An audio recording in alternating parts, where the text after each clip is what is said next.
Hi everyone. Today markets tried to bounce a little bit, so let's take a look at the data and the charts. Then we'll look at my results for the day and my thoughts going into tomorrow's session. If you like trading stocks and options and making money, definitely like and subscribe. I make videos like this every single day that the markets are open as well as Sundays, so make sure you hit the bell so you don't miss out on any future episodes. Welcome to the Portfolio Bulletin. Let's get started. So moving over to the Fear and Greed Index, you can see we jumped up to a 73 from 68 yesterday. It was a pretty sharp decline. We were at 78, dropped down to that 68 number, and now you can see we're back up to 73. So pretty interesting. Obviously, the CPI data was aggressive. We talked about that yesterday. The question is this a dip in that uptrend?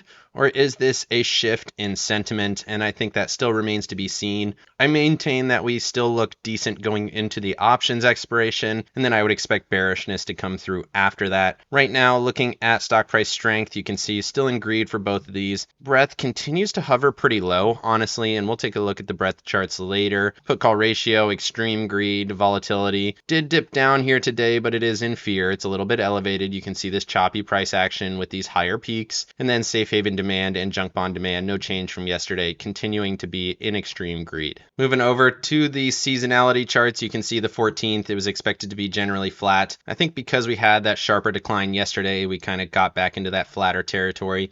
And then supposedly for the rest of the month, the NASDAQ is going to be fine, as well as the Russell going to be fine in this same area. And then the SPY and the Dow are actually going to decline from here into the end of the month. We'll see how that pans out. And then, like I mentioned on the calendars, still expected to be pretty bullish here into that options expiration. And then the week following options expiration has a pretty solid bias towards the bear side. Moving over to earnings for today, you can see a lot of green across the board. CME Group continues to do well off of my options trading. Global Payments beat on both the top and bottom lines. Overall, we continue to see really good earnings. You got Deere Company here for tomorrow in the pre-market. Applied Materials, DoorDash, fairly interesting. Trade Desk, always fun to watch here after hours tomorrow. And that'll pretty much wrap it up for the Thursday earnings. Moving over to the economic calendar, there was basically nothing in here for today. Industrial production for the Eurozone beat massively. That's pretty interesting. Obviously doesn't affect the US markets very much, but just look how strong that beat was. The expectation was minus 0.2 and it came in at 2.6. So industrial production in the Eurozone coming in pretty hot. And then looking at tomorrow, don't forget, we have core retail sales in the morning. That's obviously going to influence markets. Expectations there for the core number, 0.2. Previous number was 0.4.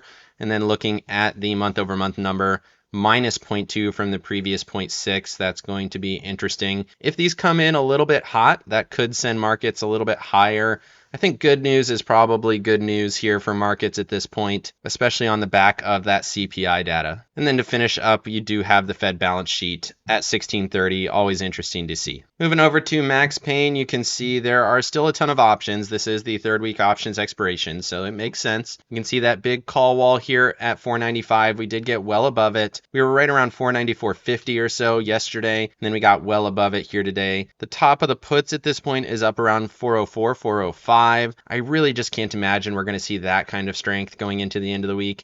But we did see some pretty decent price action today. Still lower highs at current levels, but definitely interesting. I would expect to finish below 495 for the Friday session. 490, I think there's pretty good competition. The puts and the calls are basically at the same levels, so between 490 and 495 makes sense, which would give you about 1% of downside potential. Moving over to the charts, you can see we did get a little bit of a rebound. So we rallied up after hours yesterday, pre-market this morning, dipped, held the 21. So that's a bullish sign on the hourly chart. See, we held that level there and then rallied into the end of the day. Obviously, we have not regained all of yesterday's price action. That would put us all the way up here to around that 501 area at this highly traded zone. It's also not a great indicator that there's a bunch of selling happening at these levels. So right now you have overhead resistance of 500 on my charts. Momentum is still bullish and RSI is still bullish, but daily momentum did not move at all. You can see, in fact, it actually went down just a little bit. RSI did perk up, but it's below the SMA, not a ton of volume on that. At this point, to me, I just feel like we're kind of hovering until we get that third week options expiration. I think we're probably going to see sideways price action, potentially looking for a lower high or a double top setup. If it overthrows this 503 area and then pulls back, I think that's going to be very ominous. So for me, this looks like a initial dip, starting to see a lower high or a double top setup. and then look for a breakdown into next week's sessions. Moving over to the NASDAQ, the thesis is actually very similar. You can see dipped down yesterday, rallied up after hours, rallied pre-market, held the 21, rallied right to the 55 and at resistance. So almost the same exact price action, which is also a little bit concerning. And you can see we're right at that trend line. We're technically above it on the daily chart, but on the hourly, we did just barely touch it and then hold at that level. If it breaks, then you can start to look for 438, and then I'm looking really for the same price action. So either a lower high or a double top at that level going into the Friday session, hold that, and then Tuesday I would expect some selling to come through. Don't forget Monday is a federal holiday, so you won't see any trading on Monday. So like I said, we have a top, looking to see if we get a double top or a lower high. It is up a little bit after hours, not much. Momentum still bearish here on the daily chart. Hourly chart showing a little bit of bullishness. Moving over to the Russell and the Dow. The Russell actually had a really bullish session. I was honestly surprised. So we hit that 200 on the 4-hour yesterday, and then we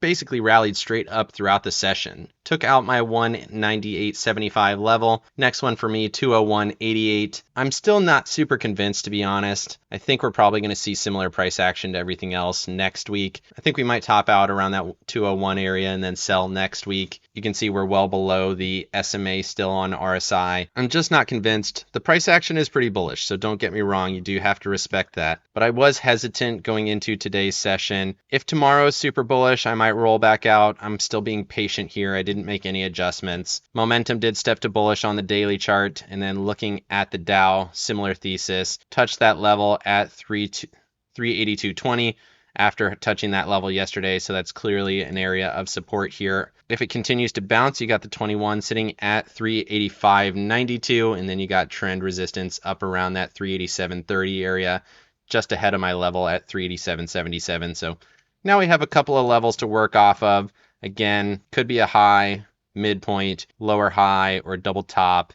And then we see that bigger breakdown next week after the options expiration. Moving over to Apple, you can see Apple was down on the day, 0.48%. Continues to hold this 200 SMA here on the daily chart, which is interesting. Momentum bearish, RSI bearish. And it's still holding inside this range. It did get below the trend line here, which is a little bit bearish as well. Still well above this lower trend line. Still above my 182.37 level. So sideways chop still hasn't broken out to the downside, but it still looks bearish to me. And then looking at Tesla, no change to the thesis here. Continues to hold this choppy range. Bullish day, 2.5%. Got back above my level at 188.50. So looking for that 21 EMA as your next price target at 194.08. And then I have 197.75 after that. Still very much a downtrend, but you can see definitely consolidating. Waiting for that 21 to consolidate. And then I would expect a break, retest of the 21, and then a rally through. Obviously being patient there. Like I said, momentum bullish. RSI still bullish here. So definitely looks good as a solid base. The question is, which way does it break from here? Moving over to Microsoft and NVIDIA. Microsoft was up a little bit, 0.78, but NVIDIA continues to be the belle of the ball, continues to go up every single day, right back up to 738. Next high is that 745 level, and then you would expect 750 to break, and then up to my next resistance is all the way around 835, could drift a little bit higher, 850, certainly possible at this point. Seems like NVIDIA is just on a burner and nothing's going to stop it at this point. Once you had this little dip low and the rocket breakout, it's continued to go up every single day just about. You could argue there's been a little bit of hesitancy over the last few days, but another really strong day in here from NVIDIA. And then going back to Microsoft just for a moment, you can see we did test that trend line, which did hold at that 406.50 area. And it is stuck between the 9 and 21 EMAs with bearish momentum, bearish RSI. So a little bit more hesitancy there on Microsoft. Moving over to Staples and discretionary. Interesting price action here with Staples going down 0.19%. Still holding that 72.50 level. So we did get another test there. Still holding that highly traded zones, and we haven't tested any of the lower EMAs yet. Momentum is bearish, and RSI is still bearish. Again, kind of looks like a left shoulder head, potentially setting up for a right shoulder, but still waiting to see what happens at that 72.50 level. And then looking at discretionaries, pretty bullish on the day, especially with Tesla going up 2.5%. Makes sense that it was a little bit bullish, but momentum continues to step down. RSI bounced a little bit, still have that key resistance at 178.40, and it is down a little bit after hours. Let's look at that on the hourly chart. we had a bit of an upswing into that level and then it broke down a little bit. So it makes sense. Touched that level, started to break. Question is, will it touch that 21 EMA at 176.78? Momentum still bullish here. RSI pulling back a little bit. So to me, looks like consolidation, finding some resistance, and then we'll see if we get a breakdown from that level here tomorrow. In terms of levels for me, 174.76 to the downside and 180.10 to the upside. Moving over to energy here just for a moment, I want to highlight the fact that oil and gas and energy sector have been holding at this 21 EMA. We continue to test it. It continues to hold at a slightly higher low. So in terms of levels here, you have 131.85 on oil and gas. Touch that level and then bounced, slightly bullish candle. Momentum not showing much of anything, but this does look interesting to me. Big breakout, retest of that level, broke higher, holding the 21 EMA. As long as that holds and then look for that 135 break, that could be interesting. And then similarly here on the energy sector, you can see that really deep cut, rallied through, held that 21 EMA, rallied up, rejected back to the 21 EMA. As long as that level holds at 82.85, that could be interesting. It's not great that it closed below that 83.55 level, but the 21 is clearly the important level here on both of these charts going into tomorrow's session. And then moving over to transports and industrials, transports had a massive day, 3.65% on the day. Gapped higher, rallied through, took out my next level. Next one is 82.41. And zooming out here, you can see that is right at your all-time highs. We're already almost at the wick highs. That would be 280.35. At this point, it seems like we're going to get all-time highs here on transports. Really, really strong move. Definitely would not have expected that. And then similarly here on industrials, got another breakout. Strong day, 1.67%. Trend resistance for me, 118.86. And it is up after hours. So there is definitely some bullishness left in markets. I'm just not sure that it's left in the SPY or the NASDAQ. Moving over to the 20 and the 50-day breadth. We did get a slight step up here today after the big bearishness that we saw yesterday. Nothing super convincing. 20 EMA getting close to that 51.75 level. Realistically, I would expect it to reject from here. Like I mentioned before, still looking at consolidation into the Friday session and then the bigger drop. So just being patient here. And then similarly on the 50-day breadth, bounced a little bit, got back above 52.81, still below all the EMAs and SMAs. Momentum still bearish here, RSI still bearish. So nothing convincing, just looks like a short-term pullback in my opinion. Moving over to yields, 2-year and the 10-year did pull back slightly. So the 2-year touched that level, bounced. Now we're holding right there. We'll see what happens. If this breaks below that level, that could be a little bit bullish for markets. 10-year hit this trend yesterday, gapped down a little bit and fell. So we're back into the middle of this range. Could pull back to 4.22 or the 9 EMA, hold that level, and then look for that bigger push up. I still think yields are going higher. Momentum did roll towards bearish a little bit. So that's not a great indicator, but still looks bullish overall in my opinion. Moving over to the 200-day breadth just for a moment, I wanted to highlight just how small of a move this was here on the 200-day breadth. 0.92, still held that 64.75 level. Very, very small bounce. Momentum bearish, RSI still bearish. So looking at that consolidation, waiting to see that bigger break. And then I would expect to move back down to that 55.30 area, which would be a pretty significant down move, similar to what we saw here from the peaks in July back down to these lows in August. Moving over to the put call ratio, I just wanted to highlight that we did hit that upper level here at 104.05. You can see that's been my critical point for a long time, and we gapped right to it, to the penny, which is crazy. Opened at 1.403, so just barely under it, and then we pulled all the way back into the middle of the range. So to me, honestly, that's a little bit concerning. To the bull side, we jumped into really bearish conditions on that put call ratio and then sold back off into the middle. So people were definitely concerned going into the open. That's probably why we saw a little bit of bullishness going into the mid-session and into the end of the session, really. So again, I still think we're probably sideways into the options expiration. Moving over to the dollar here just for a moment, you can see on the dollar we got a clear double top. So we rallied up yesterday, topped out around 104.96, wicked those same levels here early in the morning session and then sold off.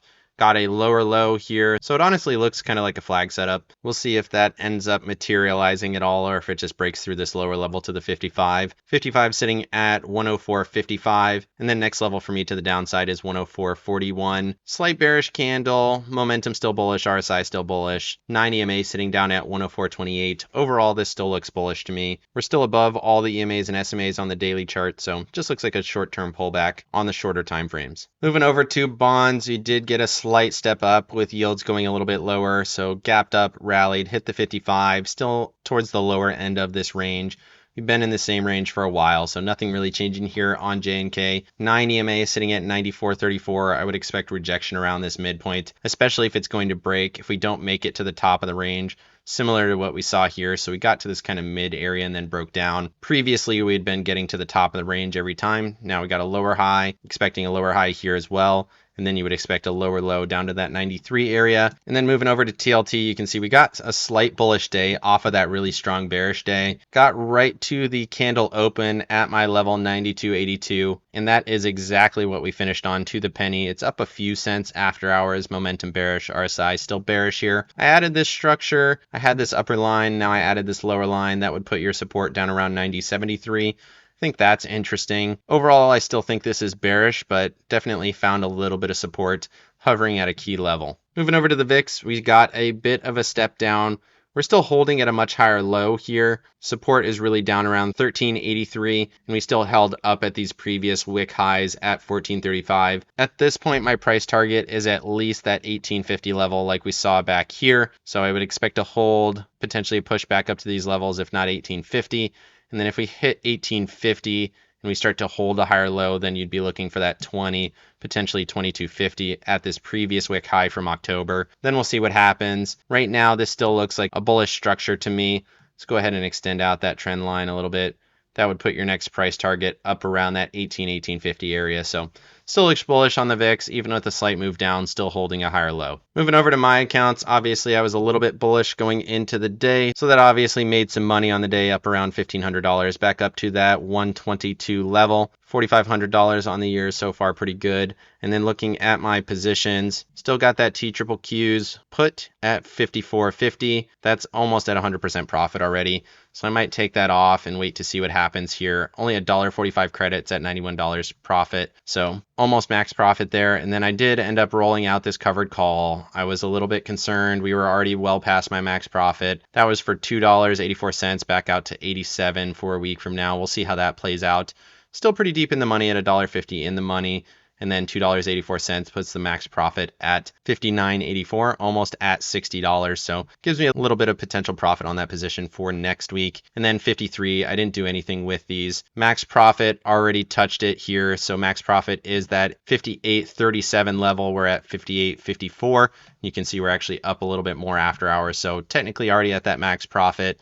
In terms of share position, there would be about another $1,000 you can see with that $990 loss open on those calls. So that $1,000 would come in over the next 5 weeks or so, as long as we stayed above that 53 level. So pretty comfortable with that. If markets continue to break higher, I might make some adjustments. But like I said, I think we're probably going to see a double top or a lower high. So right now, still holding these positions, and then IWM still sitting at this 92 position. That puts my max profit at 199.35, and you can see we are right there, technically above it here after hours. And with that position, there would be about another $390 profit potential. Actually, a little bit more, about $410 potential profit on that position. So I'll continue to hold it.